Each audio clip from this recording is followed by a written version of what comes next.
A young MMA fighter mocks a 1950s boxing legend at a charity event, publicly humiliating the 72-year-old former heavyweight in front of horrified seniors. The arrogant punk shoves the elderly boxer, demanding he prove he was ever tough, while his crew films everything for social media clout. But the tall stranger in the black suit watching from the back isn't just another bystander. This is Steven Seagal himself. The cocky fighter has no idea he just disrespected a veteran in front of a man who's spent decades perfecting the deadliest martial arts on earth. While the young bully continues his cruel taunts, the Aikido master steps forward with that terrifying calm that made him a legend. The old boxer recognizes his former student and steps aside, knowing swift justice is coming. The punk's security team prepares to join the fight, but they're actually about to witness their boss meet a force of nature who turns violence into poetry. What happens when you mock the wrong elder in front of the wrong protector? Will the young fighter survive learning why some masters never age? What happened next would terrorize the bully for the rest of his pathetic existence. Before we jump back and tell us where you're tuning in from, and if this story touches you, make sure you're subscribed, because tomorrow I've saved something extra special for you. The Golden Years Retirement Community's main hall buzzed with quiet anticipation, red, white, and blue bunting draped across cream-colored walls like patriotic memories. Elderly residents in wheelchairs and walkers filled rows of folding chairs, their weathered faces bright with excitement. Near the makeshift boxing ring in the center of the room, wealthy donors in expensive suits sipped coffee and mingled there. Conversations punctuated by the soft shuffle of orthopedic shoes on linoleum. AT-72. Iron Mike Castellano still moved like a boxer. His silver hair caught the fluorescent lights as he shadowboxed slowly for the appreciative crowd, vintage trunks hanging loose on his lean frame. Each movement carried decades of muscle memory, the subtle shift of weight, the precise angle of his shoulders, the way his gloved hands cut through the air with practiced grace. In my day, we called this the sweet science, Mike said, his voice carrying the authority of a man who'd stood in rings across America. Every punch had purpose. Every step told a story. Community Director Margaret Walsh beamed as she adjusted the microphone. Ladies and gentlemen, Mike Castellano fought professionally from 1951 to 1967, compiling a record of 34 wins and 8 losses. He challenged for the heavyweight title twice and trained champions in his gym for another 20 years. The crowd murmured appreciation. Mike demonstrated a classic jab-cross combination, his movements still fluid despite the years. Boxing wasn't just about hitting, he explained, stopping to address a curious donor. It was about respect for your opponent, for the sport, for the men who came before you. An elderly woman in the front row dabbed her eyes. My husband boxed in Korea, she called out. You remind me of him. Mike's weathered face softened. We all carried something bigger than ourselves into that ring, ma'am. Honor, discipline, the understanding that how you fought mattered more than whether you won. He moved through defensive techniques now, his guard still tight, his footwork economical. The donors watched, fascinated by this glimpse into an era when athletes were gentlemen first, warriors second. Margaret Walsh counted donations mentally. This would fund activities for months. The gym where I trained, Mike continued, had a sign over the door. Leave your ego outside. Bring your heart inside. That's what separated real fighters from pretenders. As he finished his demonstration with a graceful bow, warm applause filled the room. Mike smiled, feeling useful again. These moments reminded him that his life's work still mattered. The peaceful atmosphere wrapped around everyone like a comfortable blanket. Seniors and donors united in respect for tradition and the dignity of age. Then, from outside, came the unmistakable thump of bass-heavy music. Mike's hands stilled on his gloves as the music grew louder, aggressive hip-hop that seemed to assault the building's quiet dignity. Through the community center's glass doors, expensive cars began pulling up, sleek machines that cost more than most of these residents saw in a year. The peaceful mood cracked like ice under pressure. Margaret Walsh frowned, checking her event schedule. No other activities were planned. Several donors glanced toward the entrance nervously as the music intensified, drowning out conversations.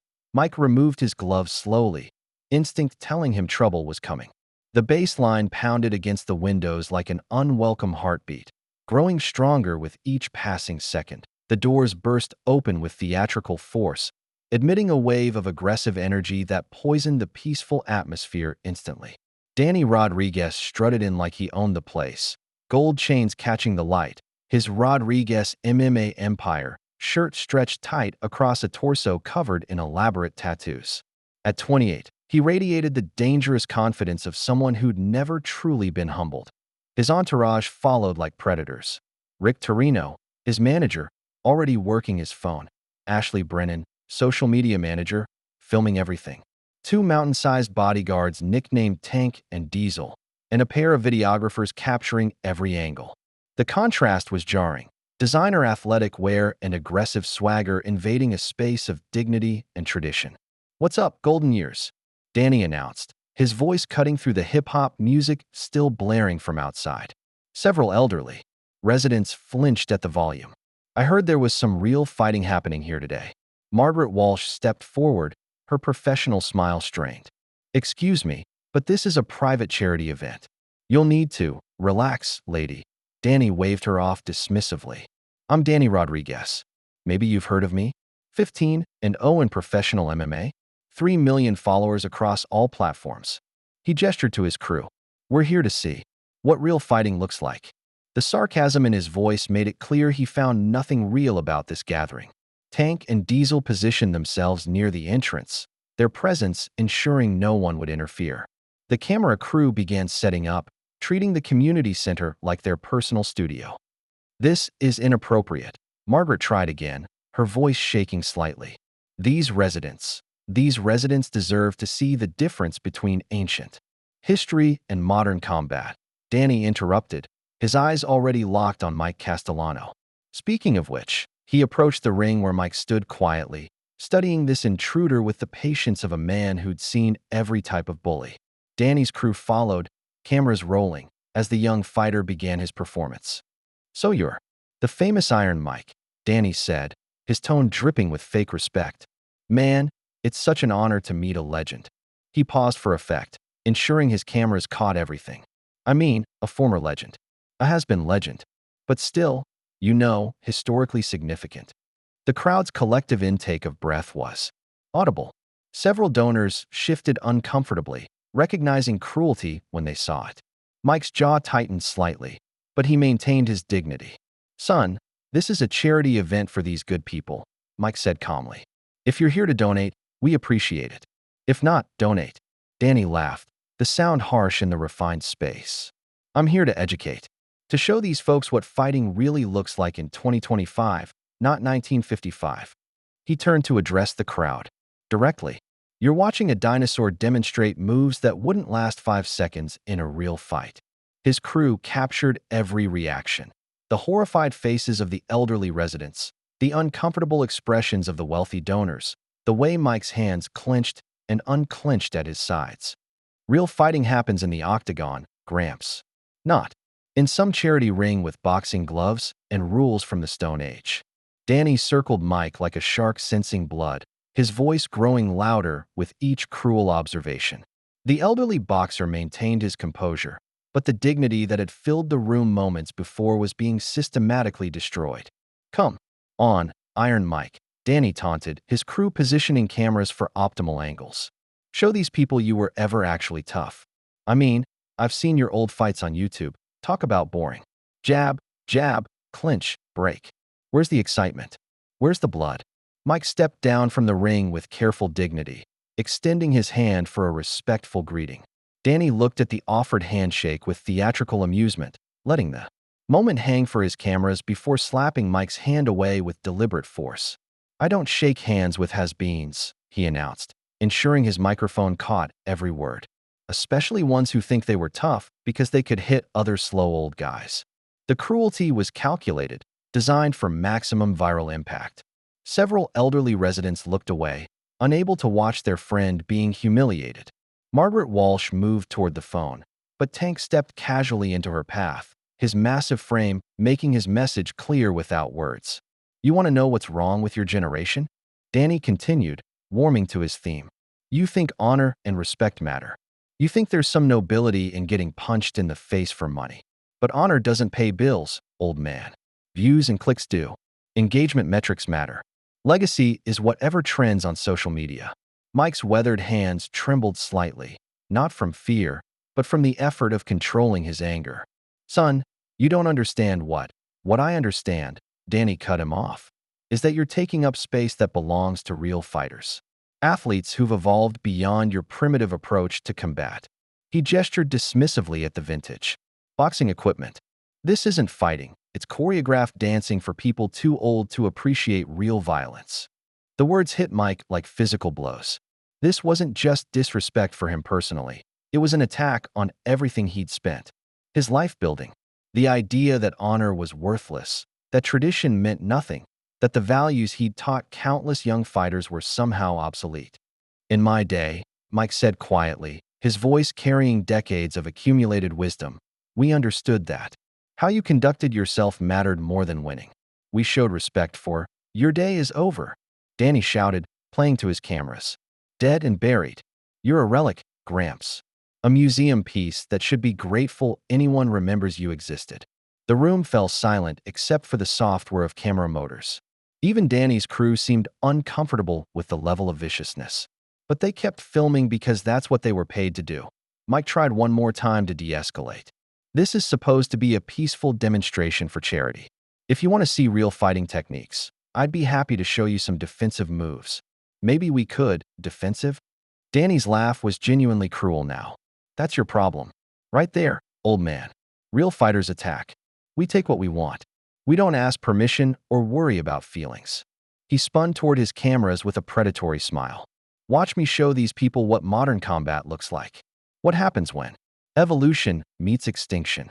The crowd shifted nervously as Danny's aggressive energy filled every corner of the room, transforming the peaceful gathering into something ugly and threatening.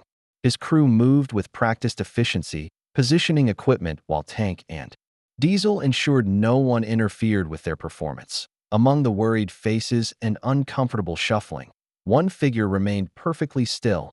Near the back wall, a tall man in an elegant black suit observed everything with the focused intensity of a predator studying prey. His long hair was pulled back in a neat ponytail, silver threads catching the fluorescent light. Dark eyes missed nothing.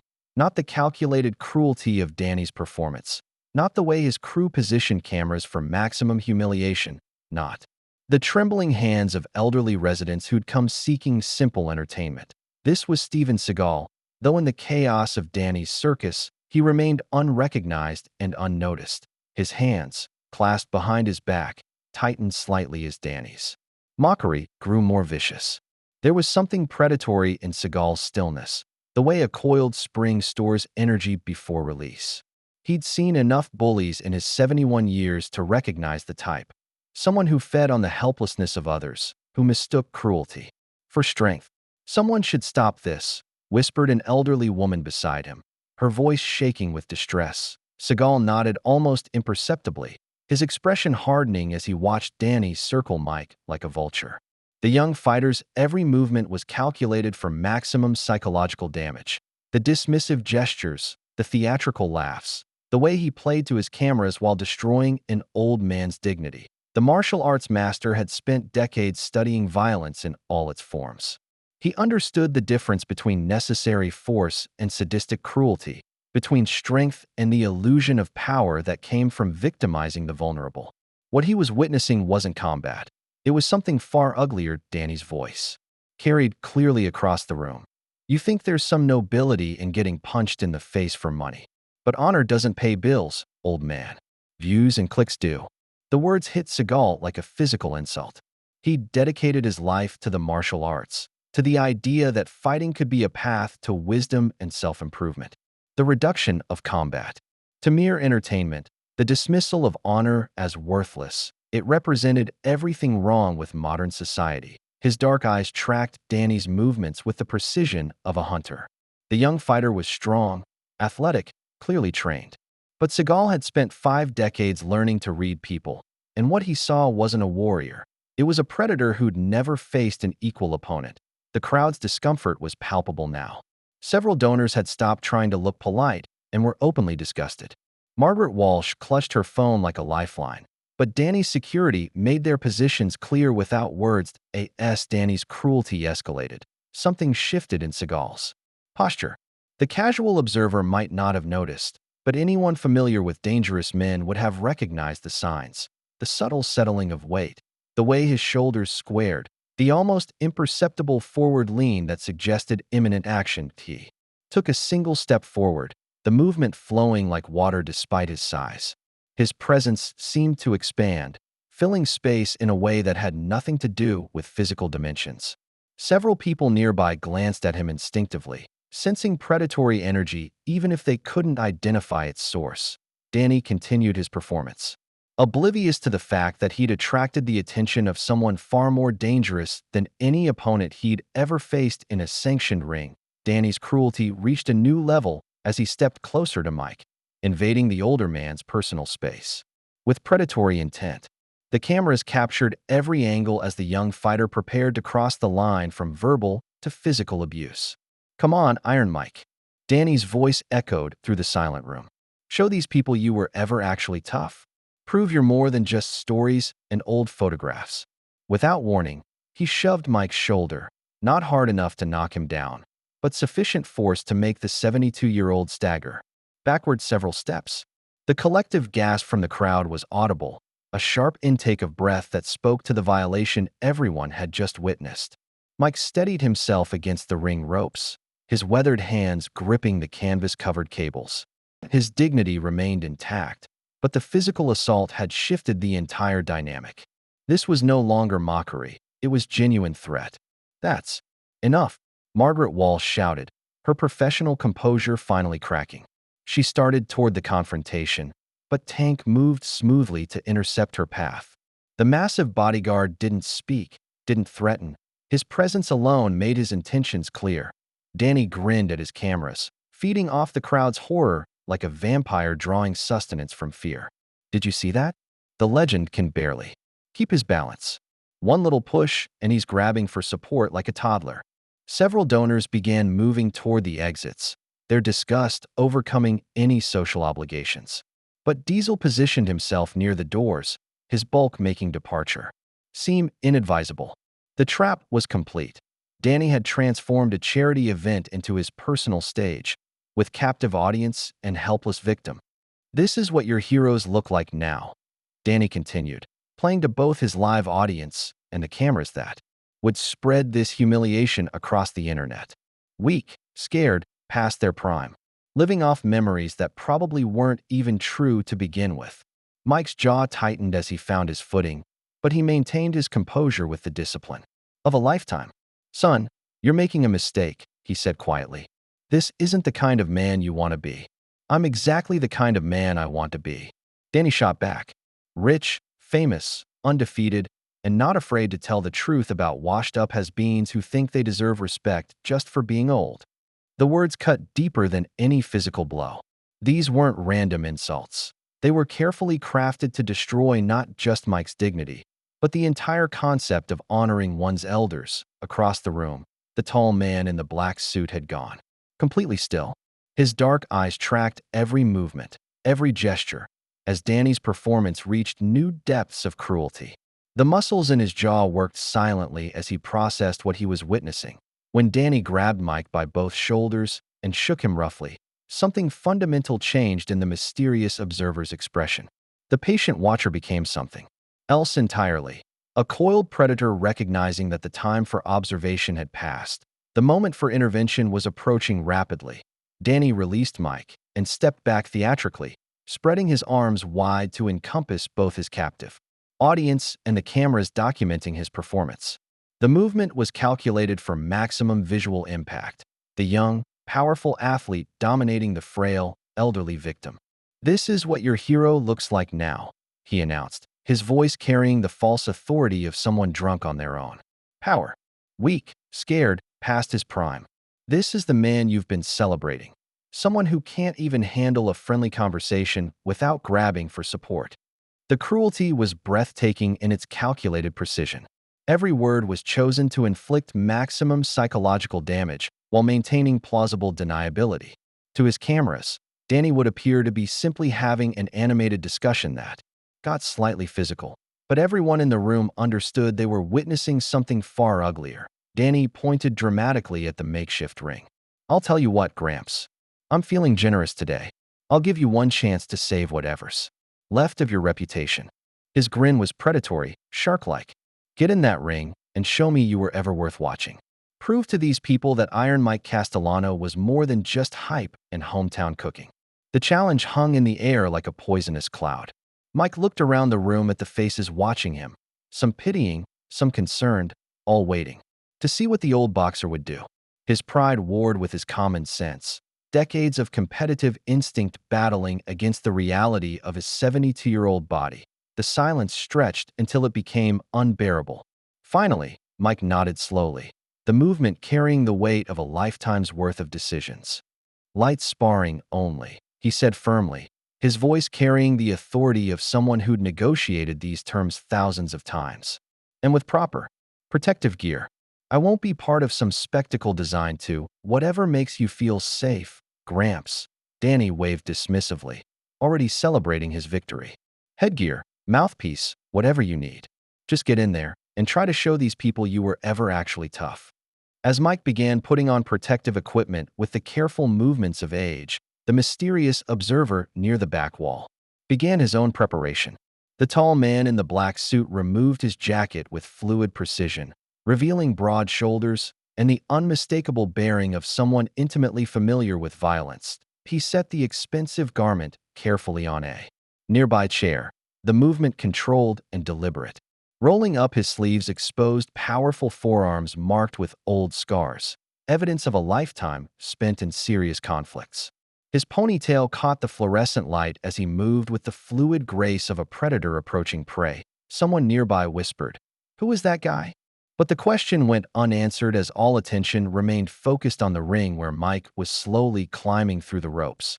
The mysterious man's dark eyes never left Danny Rodriguez, tracking every movement with the focused intensity of a hunter who'd finally identified his target. The moment of intervention was seconds away.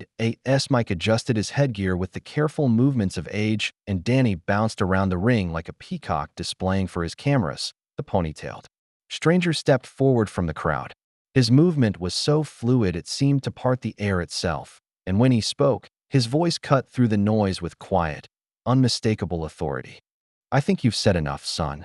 Danny stopped bouncing and looked down at this new challenger with confusion quickly shifting to irritation.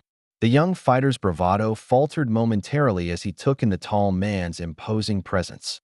The broad shoulders, the way he moved with liquid precision, the dark eyes that seemed to see everything. "Who the hell are you?" Danny demanded, his voice carrying less confidence than before. Something about this stranger was different from the elderly donors and frightened residents he'd been terrorizing. Steven Seagal stood at ringside, his posture relaxed, but his presence commanding the attention of everyone in the room. When he spoke, his words carried the weight of absolute conviction. "Someone who believes in showing respect to his elders," he replied calmly, his dark eyes never leaving Danny's face. "Someone who thinks this has gone far enough." Danny's initial confusion transformed into his familiar arrogant laugh, but there was a forced quality to it now. "Great, another old man wants to play hero. What is this, some kind of nursing home? Superhero convention?" The crowd sensed something significant happening, though they couldn't yet identify what. The stranger's presence had shifted the entire dynamic of the room. Where there had been helplessness and horror, there was now a sense of potential justice. Seagal's voice remained perfectly calm, but his words carried an undertone that made experienced listeners think of distant thunder. "Step away from him. This ends now." "Or what?" Danny challenged, though his bravado sounded increasingly hollow. "You'll call the manager? File a complaint? Maybe write a strongly worded letter to my sponsors?" The martial arts master's expression didn't change, but something fundamental shifted in his stance. The casual observer might not have noticed, but anyone familiar with dangerous men would have recognized the signs, the way his weight settled, how his hands moved into position, the subtle forward lean that suggested imminent action. "You want some too, Grandpa?" Danny's voice cracked slightly as he tried to maintain his aggressive facade. "Get in line behind Iron Mike here. I've got enough embarrassment to go around for both of you senior citizens." Instead of responding with words, Seagal placed one hand on the ring rope and effortlessly pulled himself up and through in a single, flowing motion. The movement was so smooth it seemed to defy physics. No strain, no awkwardness, just liquid grace that spoke of decades of perfect conditioning. That he landed silently in the ring, his presence immediately dominating the space. When he spoke again, his voice carried the quiet menace of someone who'd never made empty threats. "There is no line," he said softly, his words somehow audible throughout the suddenly silent room. "Show some respect, or I'll teach you what respect means." For the first time since entering the community center, Danny Rodriguez stopped laughing. The three men stood in the ring like figures from different eras. Aged Mike in the corner, his dignity intact despite the protective gear, arrogant Danny. In the center, his confidence wavering for the first time, and mysterious Seagal near the ropes, radiating the controlled menace of a coiled spring. The community center had gone completely silent. Even Danny's crew seemed to sense they were witnessing something beyond their usual scripted confrontations. The elderly residents leaned forward in their chairs, while the wealthy donors found themselves holding their breath without knowing why. Danny studied Seagal more carefully now, noting the confident stance, the way he moved with fluid precision, the dark eyes that seemed to calculate angles and distances with predatory accuracy. But his ego wouldn't allow him to back down, not with cameras rolling, not with millions potentially watching. "You know what, old man?" Danny said, his voice lacking its previous swagger. "I'm going to enjoy this. Two legends for the price of one. This is going to make incredible content." He signaled to his crew to ensure they were capturing everything. "Keep filming. This is perfect, me taking down two dinosaurs in one night. The views are going to be insane." Seagal removed his tie with deliberate precision, each movement controlled and purposeful. When he began unbuttoning his cuffs, the simple act somehow carried more menace than Danny's aggressive posturing. "You're making a mistake, son," Seagal said quietly, his voice carrying the authority of someone who'd seen every type of violence imaginable. "Your last chance to walk away with whatever dignity you have left." Danny responded by throwing a few practice punches in the air, his technique sharp, but his movements betraying the first hints of nervousness. "I don't walk away from anybody, especially not some wannabe bodyguard who thinks a fancy suit makes him tough." As Seagal finished his preparation, his dark eyes never leaving Danny's face, the young fighter suddenly grinned with malicious inspiration. He pulled out his phone, holding it up like a trophy. "But here's the beautiful part," Danny announced, his confidence returning as he focused on what he did best, manipulation and self-promotion. "I've been live streaming this whole thing. Millions of people are watching me about to embarrass you two has-beens." The revelation hit the room like a physical blow. What had seemed like a private confrontation was actually being broadcast to Danny's massive following in real time.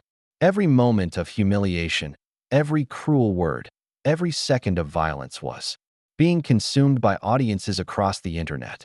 "Win or lose, I'm getting paid," Danny continued, his entrepreneurial instincts overriding any concerns about physical danger. "But let's be honest, what are the odds that some old man in a suit is going to give me any real trouble?" Seagal's expression hardened as he processed the full scope of Danny's manipulation. This wasn't just about respect or dignity anymore. It was about the corruption of martial arts into entertainment, the reduction of honor to content, the transformation of genuine conflict into viral spectacle. The moment had arrived for Steven Seagal to remind the world why some legends never fade. Danny pocketed his phone and dropped into a fighting stance, his MMA training evident in the balanced posture and coiled readiness. Years of professional competition had honed his body into a weapon, lean muscle, perfect conditioning, and the aggressive confidence of someone who'd never faced a superior opponent.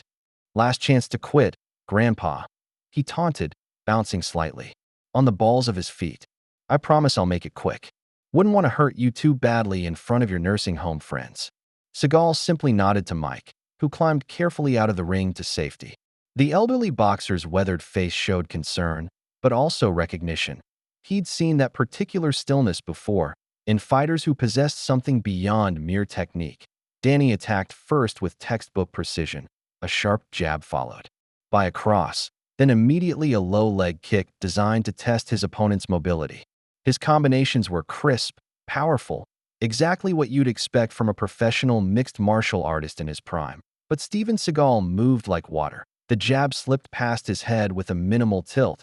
The cross found nothing but air as he shifted his weight, and the leg kick was neutralized by a subtle adjustment that left Danny kicking empty space. None of Seagal's movements seemed hurried or desperate, just fluid adjustments that made Danny's aggression look clumsy by comparison. Frustrated by hitting nothing, Danny pressed the attack with increased intensity. Left hook, right uppercut, knee strike toward the body, a combination that had finished opponents in sanctioned bouts. Each technique was delivered with genuine intent to cause damage. Again, Seagal flowed around the violence like smoke. His head moved just enough to avoid the hook, his body angled to let the uppercut pass harmlessly, and the knee strike found only air as he seemed to simply not be where Danny expected him to be. The crowd watched in fascination as the larger, younger, obviously stronger fighter couldn't land a single blow. Danny's conditioning was evident. His breathing remained controlled, his movements sharp, but his expression showed growing confusion and frustration. "What the hell kind of style is that?" Danny demanded, stepping back to reassess. Sweat beaded on his forehead despite the brief duration of the exchange. Seagal remained motionless except for his eyes, which tracked Danny's every movement with the focused intensity of a predator studying prey. When he spoke, his voice carried the calm authority of someone explaining a fundamental truth. "Aikido," he said simply. "The art of peace." Danny spat onto the canvas, his frustration boiling over into genuine anger. "Peace is for losers, old man. Violence is what wins fights. Aggression is what separates champions from victims." Without warning, he charged forward with renewed fury, abandoning technical precision in favor of overwhelming assault. His youth and conditioning were evident as he pressed the attack with everything he possessed, combinations flowing into takedown attempts, strikes punctuated by grappling, the full arsenal of modern, mixed martial arts unleashed with malicious intent. But charging at Steven Seagal was like attacking the ocean, futile, exhausting, and ultimately self-defeating. Danny launched into a comprehensive MMA assault, utilizing every technique from his professional arsenal. Punches flowed into elbows, knees transitioned to takedown attempts, and grappling holds sought to drag the fight to the ground where youth and strength might provide advantages. His conditioning was impressive, each combination delivered with maximum power, his breathing controlled despite the intense pace. This was a professional athlete in his prime, fighting with genuine intent to inflict damage. Steven Seagal demonstrated why Aikido was called the art of peace. When Danny threw a vicious right cross, Seagal stepped inside the arc and redirected the energy, using Danny's own momentum to send him stumbling past his target. The movement was so subtle that observers might have thought Danny simply missed, but the result was unmistakable. Power neutralized through perfect positioning. Danny's attempted takedown became a gentle lesson in physics as Seagal pivoted at precisely the right moment, allowing the young fighter's charge to carry him harmlessly to the canvas.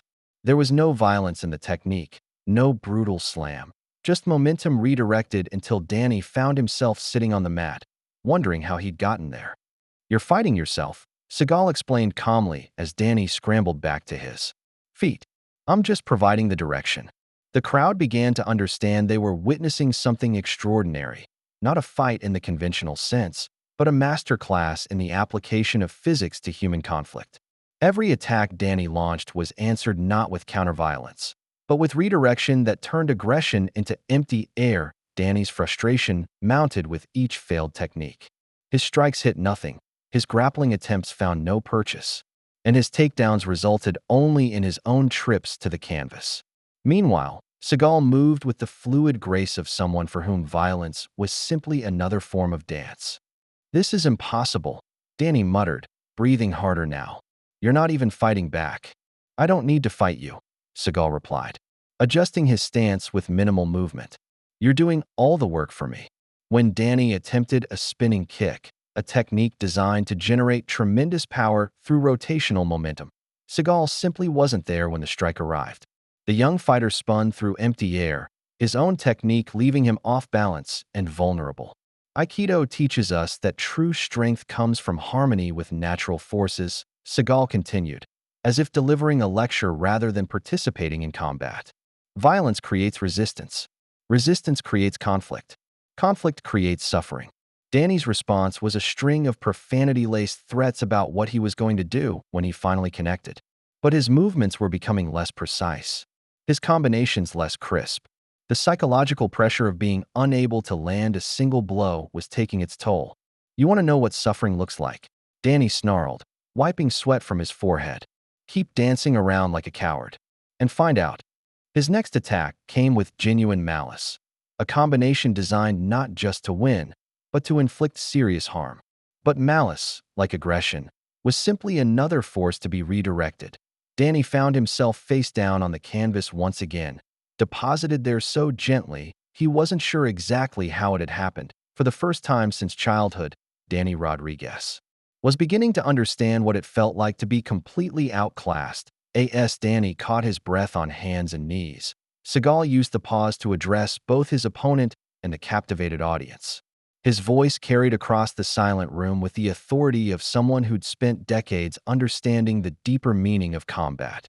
This man, he gestured respectfully toward Mike Castellano, represents something you'll never understand until you learn humility, honor, discipline, respect for the art of fighting itself.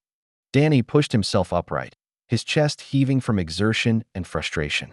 Shut up with your philosophical bullshit, old man.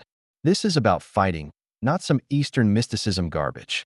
But Seagal continued as if Danny hadn't spoken, his words carrying the weight of lived experience. Mike's generation built the foundation that allows modern fighters to exist.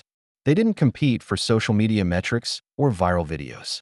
They fought because they loved the sport and understood that how you conducted yourself mattered more than winning. Between his attempts to land strikes, Seagal spoke about the golden age of boxing when fighters possessed character as well as skill.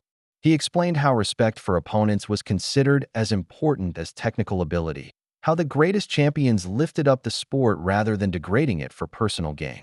They understood something you've forgotten, Seagal said, effortlessly deflecting another of Danny's combinations. That martial arts are called arts for a reason. They're meant to improve the practitioner, not just destroy opponents. Danny interrupted with profanity-laced rants about old-fashioned bullshit and how respect doesn't pay the bills. Each time he attacked during these philosophical exchanges, Seagal continued talking while neutralizing the violence, making his points even more powerful through the demonstration of complete control. You want to know what's really weak? Seagal asked, redirecting a particularly vicious elbow strike. Someone who needs to tear others down to build himself up. Someone who mistakes cruelty for strength. The lesson was being delivered on multiple levels, physical, through the systematic neutralization of Danny's attacks, and philosophical, through words that cut deeper than any physical blow. The crowd watched in fascination as combat became education. Strength isn't about dominance, Seagal continued, his breathing still perfectly controlled despite Danny's increasingly desperate attacks. It's about discipline. It's about protecting those who can't protect themselves. It's about building something worthwhile instead of destroying for entertainment. Danny's face reddened with rage and exertion. You think you're some kind of teacher? Some wise old master dispensing wisdom? You're just another has been trying to stay relevant. His next attack came with genuine hatred, not the calculated aggression of competition, but the malicious intent of someone whose ego had been systematically destroyed. Eye strikes, groin attacks, techniques designed to maim rather than merely defeat. Seagal's demeanor shifted noticeably. The patient teacher began to disappear, replaced by something far more dangerous. His movements retained their fluid grace, but now they carried an edge of controlled menace that made the air itself seem heavier. You want to fight dirty? Seagal's voice carried a new hardness, like steel wrapped in silk. I learned dirty fighting before you were born, son. The real education was about to begin. Danny's fighting style transformed from aggressive to genuinely malicious as his frustration peaked. Professional technique gave way to street fighting tactics. Eye pokes aimed at blinding, groin strikes designed to cripple, small joint manipulation intended to break fingers and wrists. The line between competition and assault had been crossed. Steven Seagal's response was immediate and decisive. The patient-teacher disappeared entirely, replaced by a warrior who'd spent 50 years perfecting the art of controlled violence.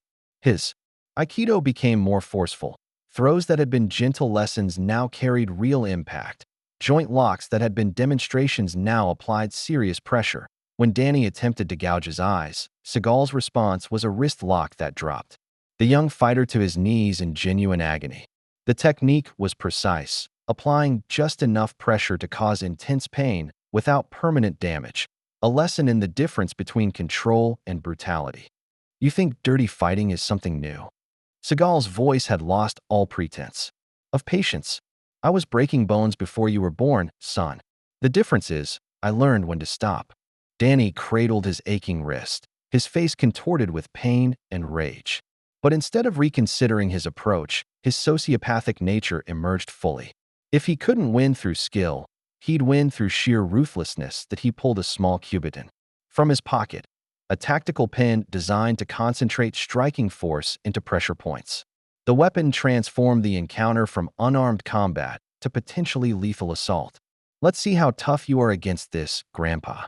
The crowd gasped as Danny lunged with the weapon, aiming for nerve clusters that could cause paralysis or worse. But bringing a weapon to a fight with Steven Seagal was like bringing a knife to a gunfight. It only escalated the level of response he was authorized to deliver. Seagal's counter was a masterwork of martial arts application. He trapped Danny's weapon arm, applied a standing kimura that forced the young fighter to drop the cubiton, then transitioned smoothly into a blood choke that had Danny seeing stars within seconds. You crossed a line, Seagal whispered into Danny's ear as the choke tightened. Now you learn what happens to people who threaten innocence in my presence. Danny's vision began to tunnel as oxygen was systematically cut off from his brain. For the first time in his adult life, he was experiencing genuine helplessness, the understanding that his life was completely in someone else's hands. Just before unconsciousness claimed him, Seagal released the choke. Danny collapsed to the canvas, gasping and choking, his arrogance replaced by the primal fear of someone who'd glimpsed their own mortality. Get up, Seagal commanded, his voice carrying the authority of absolute dominance. We're not finished. But, as Danny struggled to regain his footing, his survival instincts finally overcame his ego. If he couldn't win through skill or weapons, he'd rely on what had never failed him before: superior numbers. Tank, Diesel, he shouted to his security team.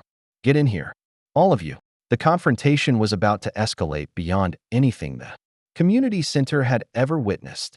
Tank and Diesel vaulted into the ring with the practiced efficiency of men accustomed to violence, their combined weight making the canvas shake.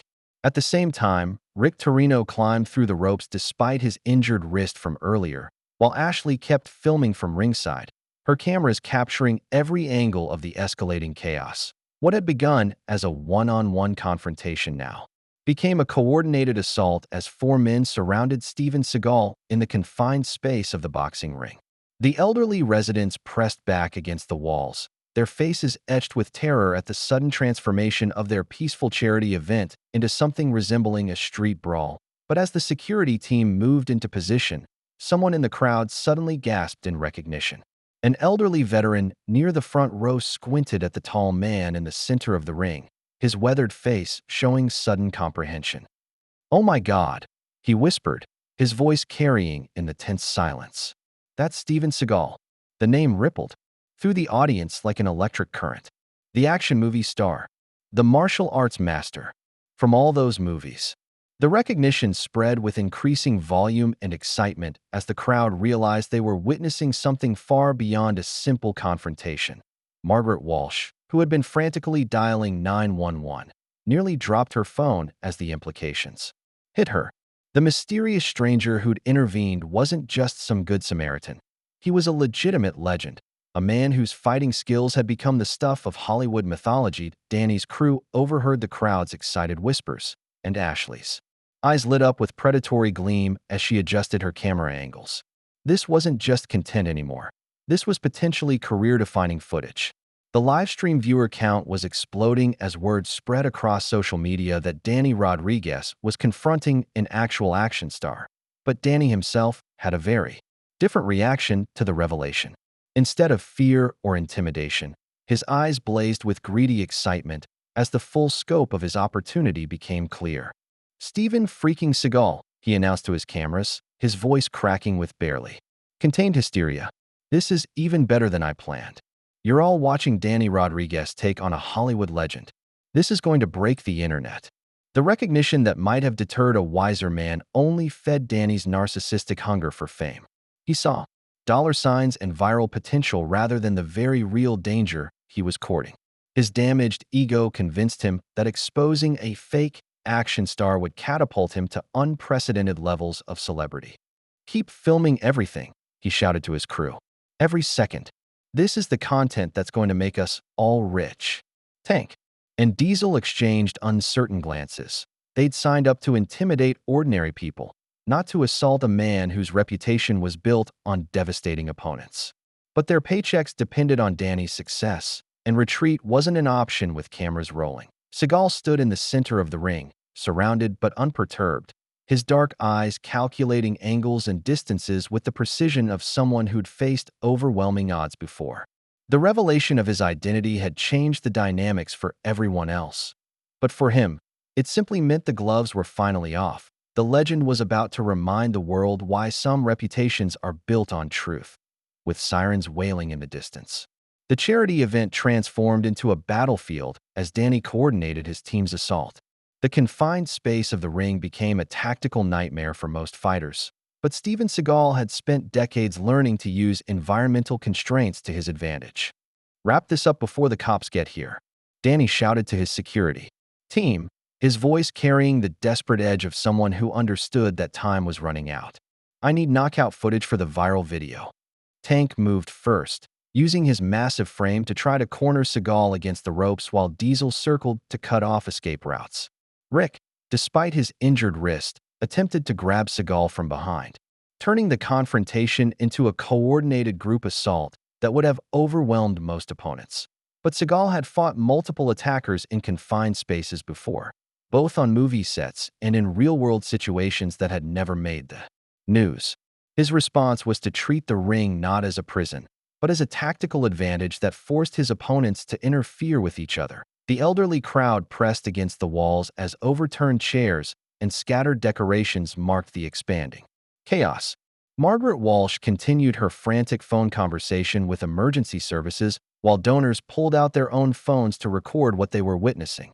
Mike Castellano, despite being safely outside the ring, refused to leave the area. His weathered face showed concern mixed with professional interest. He'd seen enough fights to recognize when someone possessed truly exceptional skills, Danny's strategy relied on overwhelming force and superior numbers. But he'd made a critical miscalculation. In the movies, Steven Seagal's characters were often outnumbered and always victorious. The assumption that this was merely Hollywood fantasy was about to prove catastrophically wrong. That Tank's first attack, a straightforward charge designed to overwhelm through pure mass, was redirected with an Aikido throw that sent the bodyguard crashing into Diesel with bone-jarring impact. The collision removed both men from the fight temporarily, while demonstrating Seagal's ability to turn their teamwork against them. Rick's attempt to grab from behind was countered with a backward elbow strike to the solar plexus that left him gasping and struggling to breathe. The precision of the strike, delivered without looking, based purely on spatial awareness, spoke to decades of training and real-world application. "This isn't like the movies," Danny screamed as his tactical advantage evaporated before his eyes. "You're supposed to be fake. Just a Hollywood pretty boy with stunt doubles." But the police sirens were growing louder, and Danny's window for creating his viral moment was rapidly closing. Desperation replaced strategy as he realized his carefully orchestrated humiliation was becoming his own public destruction.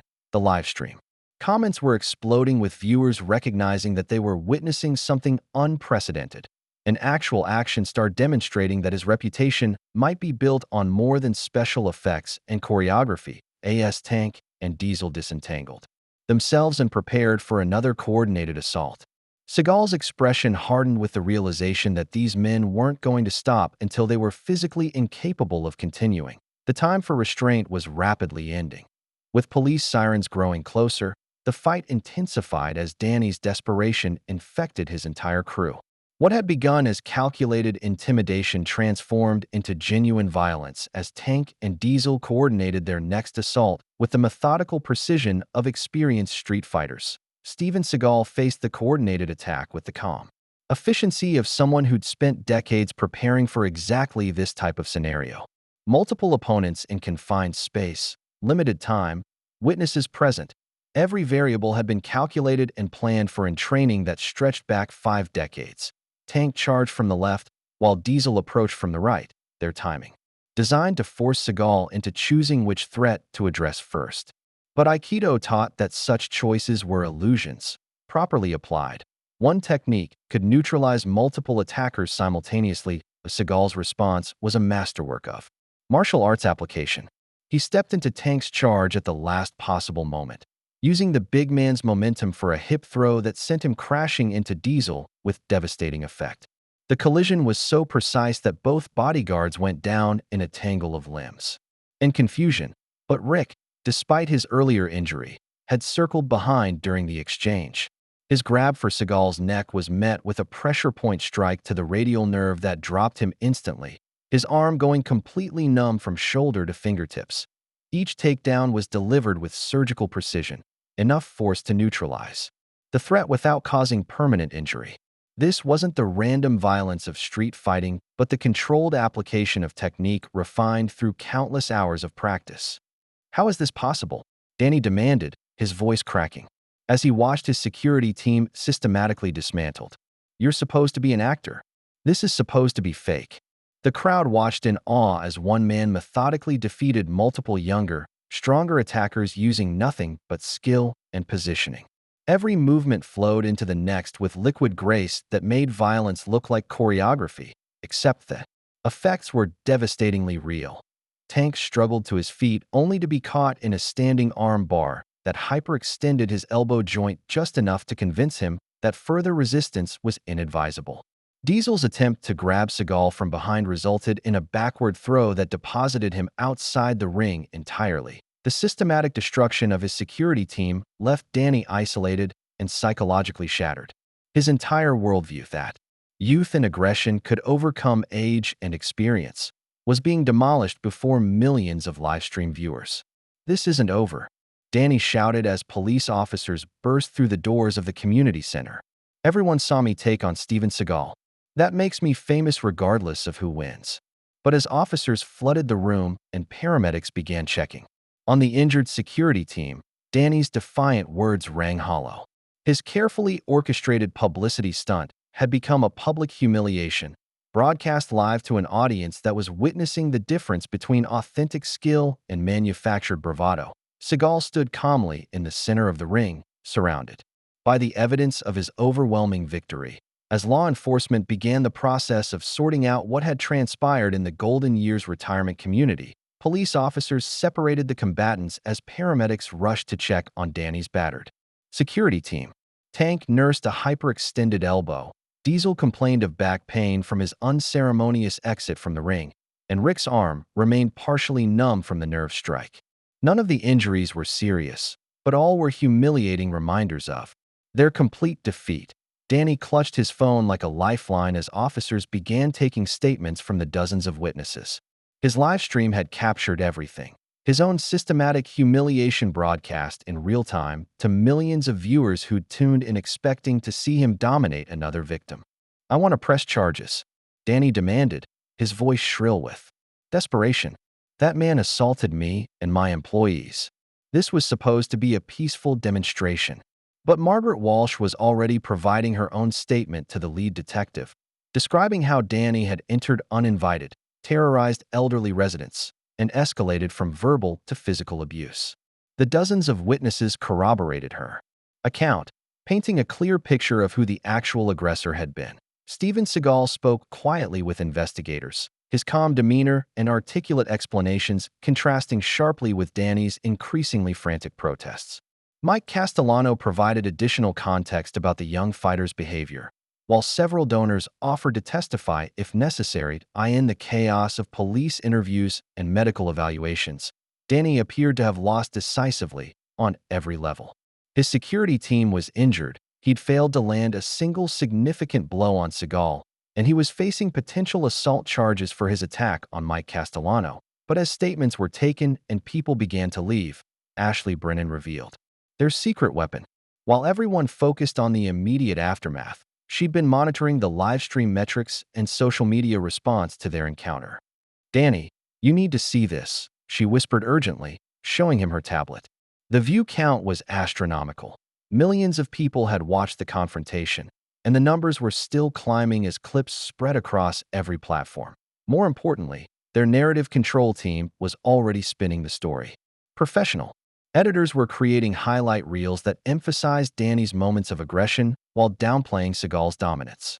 Comment sections were being flooded with supporters claiming that lasting as long as he did against a Hollywood fake proved Danny's toughness. "The physical fight doesn't matter," Ashley explained in hushed tones. "What matters is the story we tell afterward. And our story is that a real fighter exposed an action star's limitations." Rick, despite his injured arm, was already coordinating damage control from his phone. Friendly podcasters were being briefed, sympathetic journalists were being contacted, and social media influencers were being paid to promote Danny's version of events. The defeat that everyone in the room had witnessed was being transformed into a victory narrative for online consumption. Headlines were already appearing. "Young fighter exposes action star's fake martial arts," and "Danny Rodriguez lasts longer against Steven Seagal than anyone expected." As Seagal finished giving his statement and prepared to leave with Mike, Danny's team was already rewriting history. The truth of what had happened mattered less than the story that would trend on social media. Physical victory meant nothing. If Danny could win the propaganda war that would follow 24 hours after the confrontation at the Golden Years retirement community, Danny Rodriguez's version of reality dominated every corner of the internet. Professional video editors had worked through the night, crafting a narrative that transformed his humiliating defeat into a triumph of authentic fighting over Hollywood pretense. Steven Seagal sat in Mike Castellano's modest apartment, watching the systematic destruction of truth unfold across multiple screens. The old boxer's living room was sparse but dignified, faded photographs of his fighting days mixed with community service awards, a testament to a life lived with purpose beyond personal glory.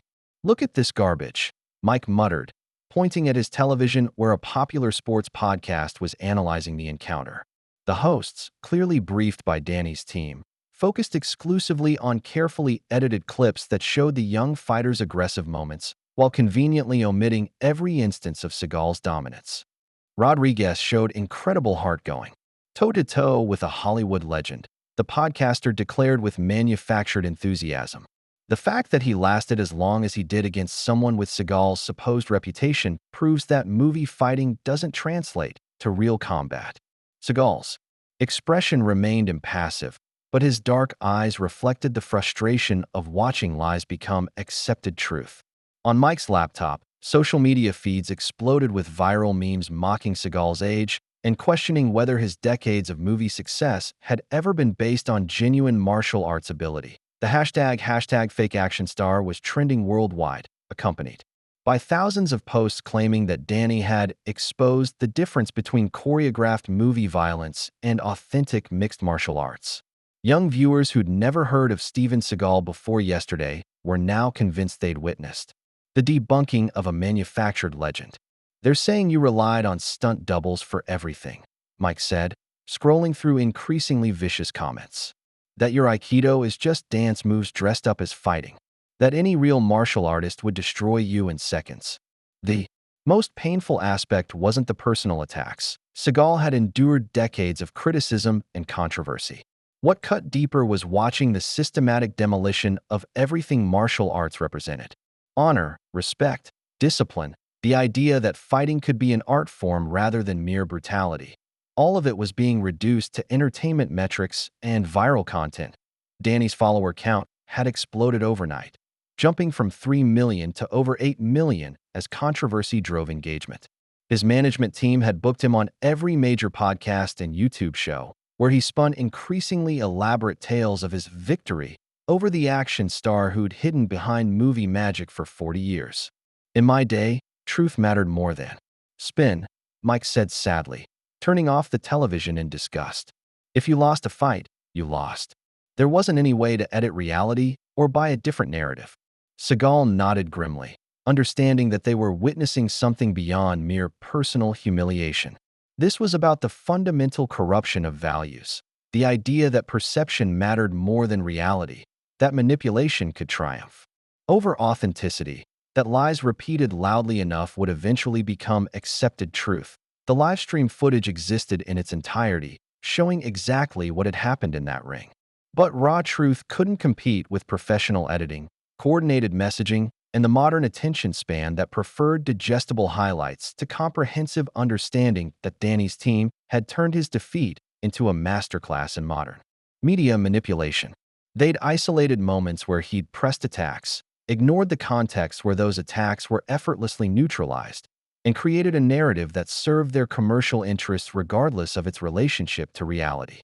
They're not just attacking you, Mike observed, studying the broader pattern of coverage. They're attacking the idea that experience matters, that wisdom has value, that there's anything to be learned from previous generations. The implications extended far beyond one fight or one man's reputation. This was about the systematic devaluation of traditional knowledge, the assumption that newer automatically meant better, the dangerous belief that respect for elders was an outdated concept with no relevance to modern life. Seagal stood slowly, his expression hardening with resolve. Some lessons can only be taught once, he said quietly. Others need repeating until they stick. His tone suggested that Steven Seagal wasn't finished with Danny Rodriguez, not by a long shot. Steven Seagal found Mike Castellano in his small kitchen, methodically preparing coffee with the precise movements of someone who'd learned to find meditation in simple routines. The old boxer's hands, still steady despite his 72 years, measured grounds with the same attention to detail he'd once applied to training regimens. "You know," Mike said without looking up, "I've been thinking about something all night.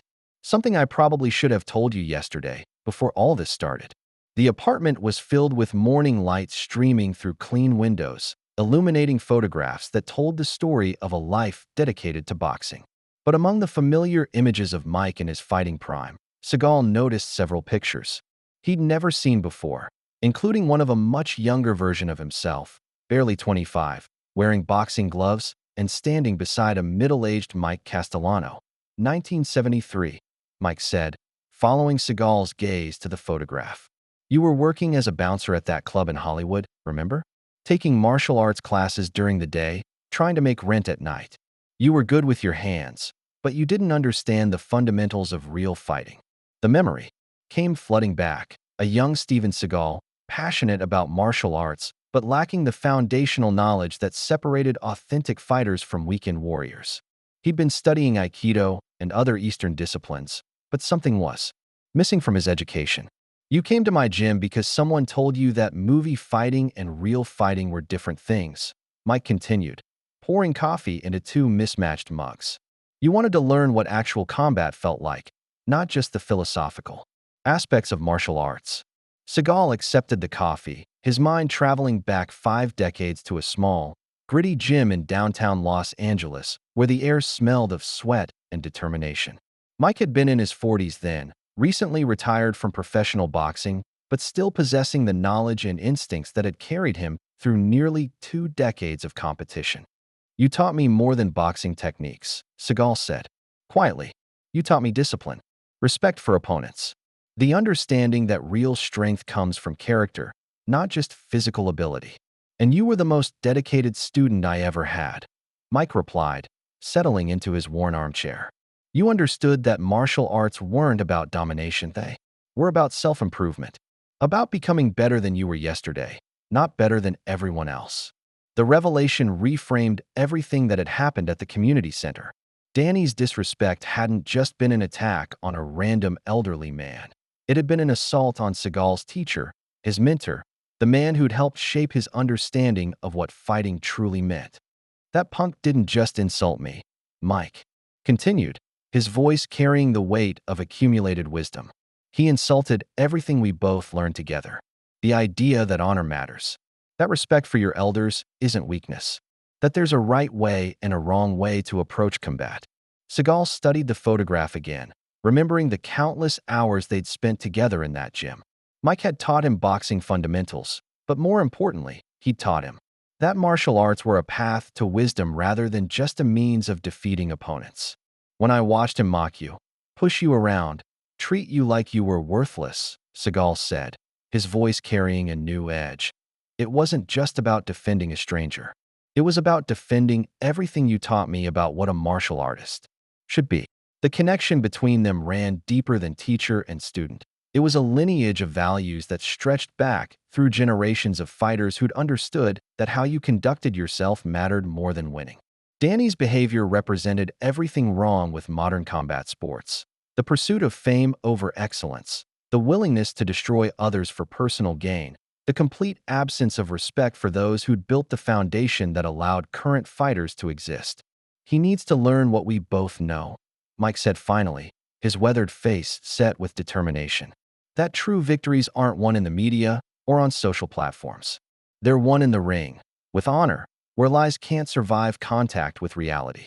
The old boxer's words carried the authority of someone who'd spent a lifetime understanding the difference between authentic achievement and manufactured success.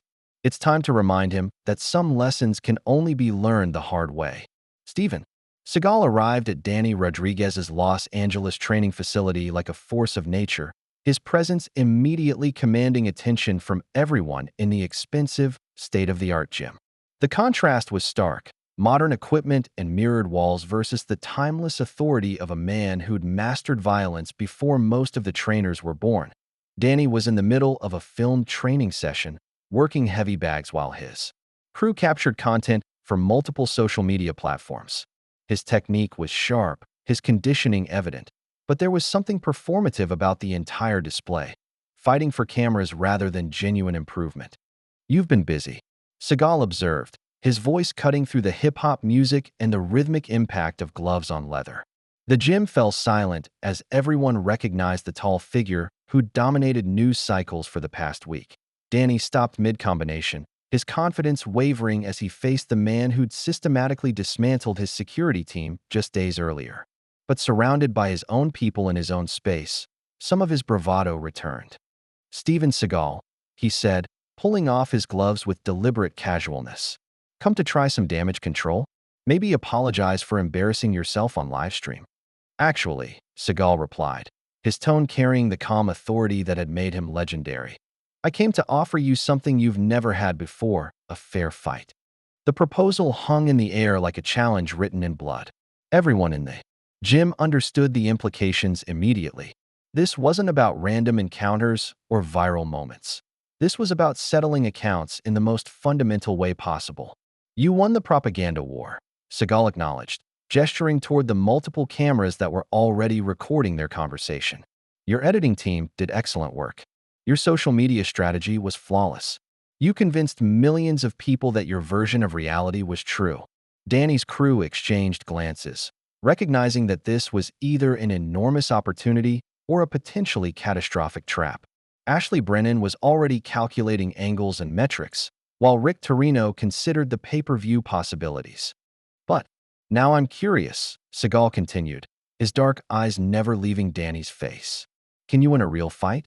A sanctioned exhibition match with proper referees, medical supervision, and neutral cameras recording everything? No editing, no spin, just raw performance that speaks for itself." The challenge was perfectly calculated to exploit Danny's greatest weakness, his ego. To refuse would be to admit that his previous victory had been manufactured rather than earned. To accept would mean facing Steven Seagal at full strength, without the advantages of surprise, drugged water, or favorable editing. "You're serious?" Danny asked, his voice carrying the first hints of uncertainty. A formal match meant no room for manipulation, no opportunity to control the narrative afterward. Just two men in a ring with the world watching. "Completely serious," Seagal confirmed. "Winner takes all. If you beat me clean, I'll publicly acknowledge that your skills are superior and that my reputation was built on Hollywood magic rather than genuine ability." The terms were irresistible bait for someone driven by narcissistic need for validation. Danny's entire career had been built on the premise that he represented authentic fighting, while older generations were fraudulent relics. Here was his chance to prove it definitively. And when I win, Danny asked, his greed overcoming his survival instincts. When I win, Seagal's voice carried the quiet menace of absolute certainty. You publicly apologize to Mike Castellano for your disrespect. You admit that your behavior was wrong, and you acknowledge that honor and character matter more than social media metrics. Danny's crew huddled around him, calculating risks and potential rewards. The pay-per-view revenue alone could be enormous. Win or lose, the publicity would be unprecedented. And Danny's confidence in his own abilities had been reinforced by a week of media coverage proclaiming him the victor of their first encounter. "You're on, old man," Danny said finally, extending his hand with a predatory smile. "But when I beat you clean, with the whole world watching, I want more than an apology. I want acknowledgement that your whole career was built on lies." Seagal accepted the handshake, his grip conveying strength that belied his 71 years. "Fine. But understand this, there won't be any drugged water this time. No favorable editing. No excuses when it's over." As the two men shook hands, everyone in the gym understood they'd just witnessed the arrangement of something extraordinary. A confrontation that would settle more than just personal animosity, but would determine whether authentic skill could triumph over manufactured celebrity in an age where perception often mattered more than reality. 3 weeks later, both fighters had entered serious training camps that revealed the fundamental differences in their approaches to combat preparation. The contrast was as stark as their fighting philosophies: tradition versus innovation, wisdom versus aggression, character versus celebrity. Steven Seagal trained at Mike Castellano's original gym, a small, windowless space in downtown Los Angeles that smelled of decades of sweat and determination. The equipment was old but functional. Heavy bags worn smooth by countless hours of use, speed bags that had taught rhythm to generations of fighters, a ring that had hosted more honest contests than most modern arenas. "Like riding a bicycle," Mike observed, watching Seagal move through combinations with the fluid precision that had made him legendary.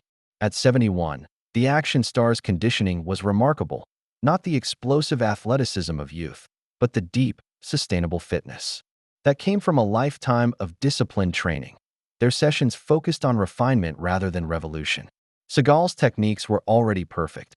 The goal was simply to ensure that age hadn't dulled the edges of skills honed over 5 decades. Meditation preceded physical training, emphasizing the mental discipline that separated masters from mere practitioners.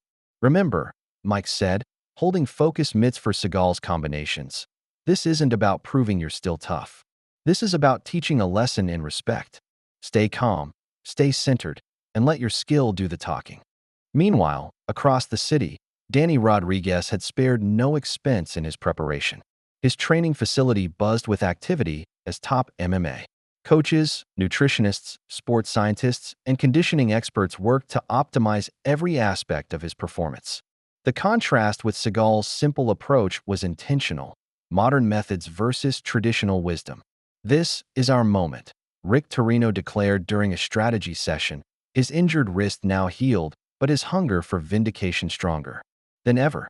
"We prove once and for all that youth and science beat age and mythology." Danny's training was intense and comprehensive.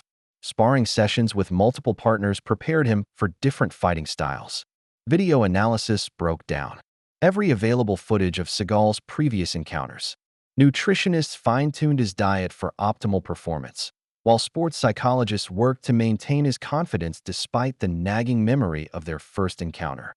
"He got lucky last time," Danny repeated like a mantra, convincing himself that surprise and circumstance had been responsible for his defeat rather than superior skill. "This time I know what I'm facing. This time I'm ready." Media coverage of the upcoming fight reached fever pitch as the date approached. Sports networks treated it as the ultimate clash between old school and new school, while social media exploded with debates about whether authentic martial arts could compete with modern mixed martial arts training. The pay-per-view pre-orders broke records as curiosity about the outcome drew viewers who'd never watched combat sports before. Would the 71-year-old action star prove that his reputation was built on genuine skill? Or would the 28-year-old MMA fighter demonstrate that youth and modern training methods were superior to traditional martial arts? 3 days before the fight, both camps received their final medical clearances. Seagal's examination revealed the cardiovascular fitness of a man 20 years younger, while Danny's tests confirmed he was in the best shape of his professional career. But as Seagal finished a meditation session in Mike's old gym, his former teacher approached with disturbing news that would reframe the entire context of their upcoming confrontation. "I've been hearing rumors," Mike said quietly, "about your first fight with Danny. Some people think something wasn't right about how close it was, about why you seemed slightly off your usual form." The revelation that would soon emerge would prove that their first encounter had been tainted by more than just circumstances, and that Steven Seagal had been fighting at a significant disadvantage that made his victory even more impressive than anyone had realized. Private investigator Janet McKenna arrived at Mike Castellano's gym with a manila folder that would change everything about the upcoming fight. A former LAPD detective turned security consultant, she'd been hired by Margaret Walsh from the Golden Years retirement community to investigate the circumstances surrounding the original confrontation.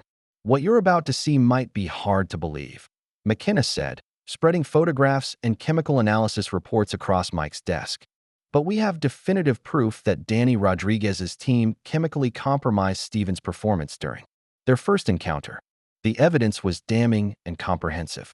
Security footage from the retirement community showed Danny's crew with unrestricted access to the drink station where Seagal's water bottle had been placed during the charity event. Frame-by-frame analysis revealed Ashley Brennan approaching the refreshment table twice, once during the setup period and again just before Seagal's intervention.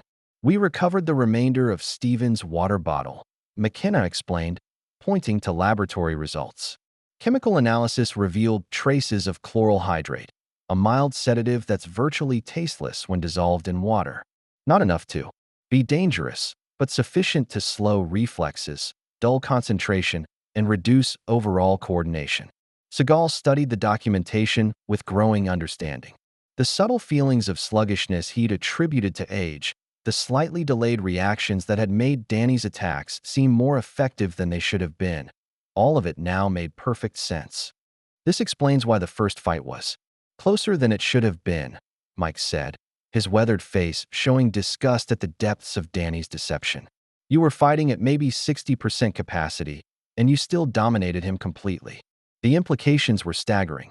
Danny's entire narrative of lasting against Steven Seagal in combat was built on the foundation of drugging his opponent. The young fighter's claims of exposing a Hollywood fake were revealed as the desperate lies of someone who couldn't win even when cheating. "The dosage was calculated precisely," McKenna continued, "enough to impair performance without causing obvious symptoms that would raise immediate suspicions. This wasn't a spur-of-the-moment decision. It was premeditated chemical assault designed to create the illusion of competitive balance." Rick Torino's fingerprints were all over the plan.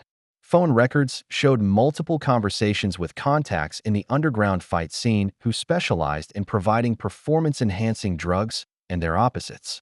The conspiracy extended beyond mere opportunism into systematic fraud designed to manufacture viral content. "We have enough evidence to press criminal charges," McKenna explained. "Assault with a chemical substance, fraud, conspiracy. Danny's entire operation could be shut down and prosecuted." But Seagal shook his head slowly, his expression hardening with resolve rather than satisfaction. "No, that gives him an excuse to avoid facing me at full strength. It lets him claim that legal problems prevented him from proving his superiority in the ring." Mike nodded approvingly. Throughout his boxing career, he'd learned that some battles could only be settled in the arena where they began. Courtrooms provided justice, but they didn't provide the visceral satisfaction of honest combat between opponents operating at their full capacity. "Besides," Seagal continued, "now I know exactly what I'm dealing with. Danny Rodriguez isn't just arrogant and disrespectful. He's a cheater who's willing to drug opponents to create the illusion of competitiveness. That changes everything about how I approach this fight." The evidence also explained why Danny's confidence had remained so high despite his obvious defeat. In his mind, he'd lasted several minutes against Steven Seagal in hand-to-hand combat, a feat that seemed impossible unless Seagal's reputation was largely fictional. The chemical impairment had created a false reality that fed Danny's narcissistic delusions. There's more, McKenna said, producing additional photographs. Our investigation revealed that this wasn't the first time Danny's team has used chemical enhancement to manipulate fight outcomes. We found evidence of at least 3 previous occasions where opponents were similarly compromised before supposedly competitive matches. The pattern revealed Danny's operation as fundamentally fraudulent from top to bottom. His entire record, his reputation as an undefeated fighter, his claims of superiority over traditional martial artists, all of it was built on systematic cheating that had never been detected or prosecuted. He's not just disrespectful, Mike observed, studying the evidence. He's a criminal who's been masquerading as a legitimate athlete. Everything about his career is based on lies and chemical manipulation. Seagal's expression showed the cold anger of someone who dedicated his life to honest pursuit of martial excellence, only to discover that his reputation was being attacked by someone who'd never won a fair fight in his professional career. This makes our upcoming match even more important, he said quietly. It's not just about personal vindication or teaching respect. It's about exposing fraud and proving that authentic skill will always triumph over manufactured success when the playing field is level. The revelation that Danny had been systematically drugging opponents reframed their upcoming confrontation as something beyond mere combat. It was a battle between authenticity and deception, between earned skill and purchased victory, between the values that made martial arts meaningful and the corruption that threatened to destroy them entirely. When I face him in that ring, Seagal concluded, it won't just be Steven Seagal versus Danny Rodriguez. It will be truth versus lies, honor versus fraud, everything real about fighting versus everything fake about modern celebrity culture. The stakes had just become much higher than anyone had imagined. Fight night at the MGM Grand Garden Arena in Las Vegas transformed the venue into a coliseum where more than just athletic supremacy would be decided. The atmosphere was electric, with anticipation as 12,000 spectators filled every seat, their conversations creating a buzz that seemed to vibrate through the building's steel and concrete structure. The crowd was a fascinating mix of demographics that reflected the broader cultural significance of the confrontation. Young MMA fans wearing Danny Rodriguez merchandise sat beside middle-aged action movie enthusiasts sporting vintage Steven Seagal t-shirts. Martial arts traditionalists mingled with social media influencers, while elderly spectators who remembered when fighting meant something more than viral content occupied premium seats near the ring. Celebrity faces dotted the audience. Actors who'd worked with Seagal during his Hollywood prime. Professional fighters curious to see if movie magic could translate to legitimate combat, and journalists from every major media outlet covering what many considered the most unusual fight card in combat sports history. The undercard matches had maintained crowd interest, but everyone understood they were merely appetizers before the main event that would settle questions about authenticity, respect, and whether traditional values could survive in an age of manufactured celebrity. Danny Rodriguez's entrance was a masterpiece of modern sports entertainment. Pyrotechnics exploded as hip-hop music thundered through the arena's sound system, while video screens displayed highlight reels of his supposed victory over Seagal at the retirement community. He strutted down the runway wearing custom shorts, emblazoned with Rodriguez MMA Empire, his entourage following like courtiers attending a king. The young fighter played to his base with calculated precision, flexing for cameras and pointing aggressively at sections of the crowd that cheered. His arrival, his confidence appeared absolute. 3 weeks of intensive training had convinced him that preparation and youth would overcome whatever advantages age and experience might provide. Ladies and gentlemen, the ring announcer's voice boomed across the arena. Introducing first, fighting out of Los Angeles, California, with a professional mixed martial arts record of 15 wins and 0 losses. Standing 6 feet tall and weighing 185 pounds, Danny the Destroyer Rodriguez. The response was divided but enthusiastic. His supporters created a wall of sound that seemed to shake the building's foundation, while detractors booed with equal passion. Danny fed off both reactions. understanding that controversy was just another form of marketing that increased his commercial value. Steven Seagal's entrance provided a stark contrast in every conceivable way. No pyrotechnics, no blaring music, just a simple walk to the ring accompanied by Mike Castellano, who served as his cornerman and carried the authority of someone who'd trained champions for 5 decades. Seagal wore plain black trunks and moved with the fluid grace that had made him legendary, his long hair pulled back in the ponytail that had become his signature. At 71, he looked like exactly what he was, a master martial artist who'd spent a lifetime perfecting his craft rather than promoting his image. The crowd's reaction was more complex than Danny's reception. Respect mixed with curiosity, as people wondered whether the man walking toward the ring was the same person who'd dominated action movies for decades. The silence was profound, not absence of interest, but the focused attention of people witnessing something potentially historic.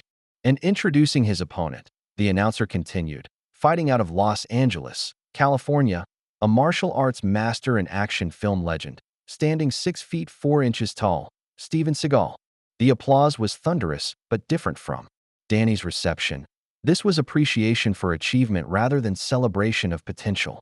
Mike Castellano's presence beside Seagal added legitimacy that transcended Hollywood mythology, representing the connection between authentic fighting tradition and whatever was about to unfold as the fighters approached the center of the ring. For final instructions, the contrast between them was striking. Danny bounced nervously, his energy betraying anxiety beneath the bravado. Seagal stood perfectly still, his dark eyes focused with the intensity of someone who'd prepared for this moment his entire life. The referee, a veteran of thousands of professional fights, looked between the two men and understood that he was about to oversee something beyond mere athletic competition.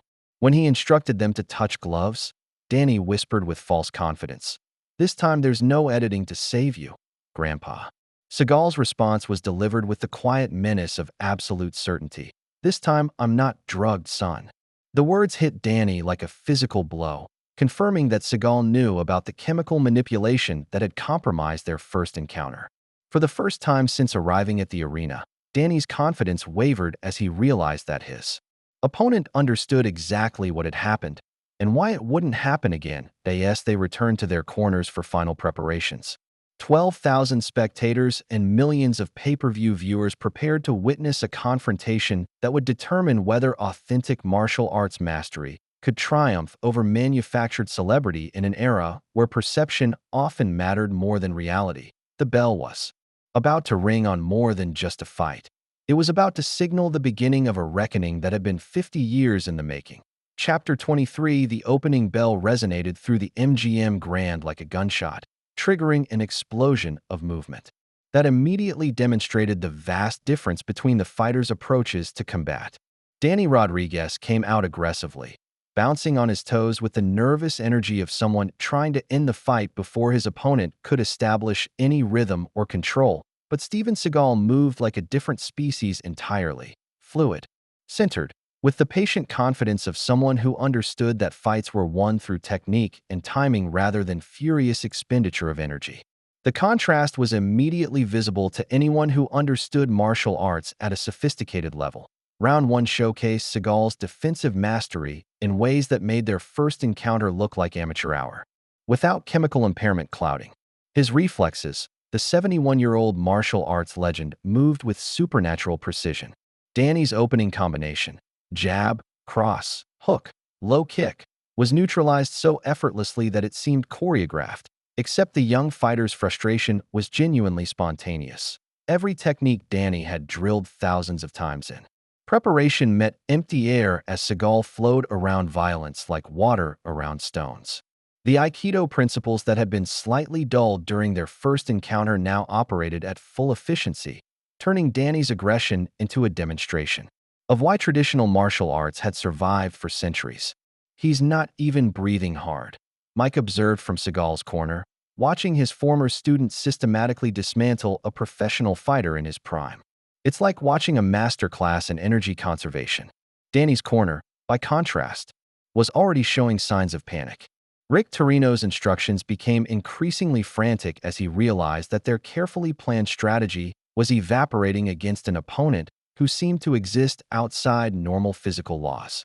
The takedowns they'd practiced, the combinations they'd perfected, the psychological warfare they'd designed, none of it was having any measurable effect. Round 2 began with Danny attempting to implement a more calculated approach, but Seagal's offensive capabilities began to manifest in ways that terrified the young fighter's supporters. Where the first round had been purely defensive, the second round showed what happened when Steven Seagal decided to actually fight rather than simply avoid fighting. Each strike Seagal threw was a lesson in the difference between power and precision. His techniques weren't the explosive combinations favored by modern MMA, but rather surgical applications of force that seemed to bypass Danny's defenses entirely. A palm strike to the solar plexus left Danny gasping, not from overwhelming power, but from the precise application of pressure to nerve clusters that disrupted his breathing rhythm. The crowd watched in fascination as traditional martial arts demonstrated their effectiveness against modern fighting methods. Seagal's movements looked almost ceremonial compared to Danny's explosive athleticism, but the results spoke for themselves. The young fighter was being systematically broken down by someone who understood combat at a level that transcended mere physical confrontation. "This isn't possible," Danny gasped between combinations, his confidence crumbling as every technique he'd mastered proved inadequate against an opponent who seemed to operate according to different physical laws. "You're supposed to be old. You're supposed to be washed up." But Seagal's response wasn't verbal. It was a standing arm drag that transitioned into a takedown so smooth that Danny found himself on the canvas without understanding exactly how he'd gotten there. The technique was pure Aikido, using the young fighter's forward momentum to facilitate his own defeat. Round 3 became a complete demonstration of mastery that would be studied by martial artists for decades. Seagal's control was so absolute that he could have ended the fight at any moment, but instead chose to prolong Danny's education in the difference between authentic skill and manufactured reputation. Every exchange favored the older fighter, from stand-up striking that showcased decades of refined technique to grappling that demonstrated why traditional martial arts had been developed by people whose lives depended on their effectiveness. Danny's youth and conditioning, which should have provided overwhelming advantages, proved meaningless against superior knowledge and perfect execution. The psychological impact was as devastating as the physical domination. Danny had built his entire identity around being an unstoppable force, but he was discovering what happened when unstoppable forces met truly immovable objects. His corner considered stopping the fight multiple times as it became clear that their fighter was absorbing a lesson rather than participating in a competition. In the final minute of round 3, Seagal demonstrated the ultimate expression of martial arts mastery, complete control over another human being's physical existence. He trapped Danny in a standing arm triangle choke, applying pressure with the precision of someone who understood exactly how much force was required to render an opponent unconscious without causing permanent damage that Danny's eyes went wide with. The recognition that his life was completely in Seagal's hands. The tap came quickly, not from pain, but from the primal understanding that further resistance would result in unconsciousness or worse. His hand slapped against Seagal's arm repeatedly, the universal signal of submission that ended the most one-sided demonstration of martial arts superiority in modern combat sports history. As the referee raised Seagal's hand in victory, the arena erupted in a mixture of amazement and vindication. Traditional martial arts had triumphed over modern mixed martial arts in a way that couldn't be edited, spun, or denied by anyone who'd witnessed the systematic dismantling of everything Danny Rodriguez represented. The reckoning was complete. But the real education was about to begin in the immediate aftermath of his decisive victory. Steven Seagal demonstrated the grace that separated true champions from mere winners. Instead of celebrating over Danny's comprehensive defeat, he helped the young fighter to his feet and embraced him with the respect that should exist between all martial artists, regardless of their previous conflicts or philosophical differences. The gesture spoke volumes about the difference between authentic martial arts mastery and the toxic masculinity that had driven Danny's behavior. Where the young fighter had sought to humiliate and destroy, Seagal offered dignity and the possibility of redemption, not because Danny deserved it, but because that's what masters do when they've proven their point definitively. Danny sat on his corner stool, his face a mixture of physical exhaustion and psychological devastation. Everything he'd believed about himself, about fighting, about the relationship between youth and experience, had been systematically demolished over 3 rounds. His entire worldview, that aggression and modern training methods would always triumph over traditional martial arts, lay in ruins around him. But the most difficult moment was yet to come. Per their pre-fight agreement, Danny was contractually obligated to publicly apologize to Mike Castellano for his disrespectful behavior. At the retirement community, with millions watching on pay-per-view and social media, there would be no opportunity to edit or spin what happened next. Mike climbed into the ring with the careful movements of his 72 years, his weathered face showing not triumph but the patient expectation of someone who'd always known that truth would eventually prevail over manufactured fiction. The old boxer's presence added weight to the moment.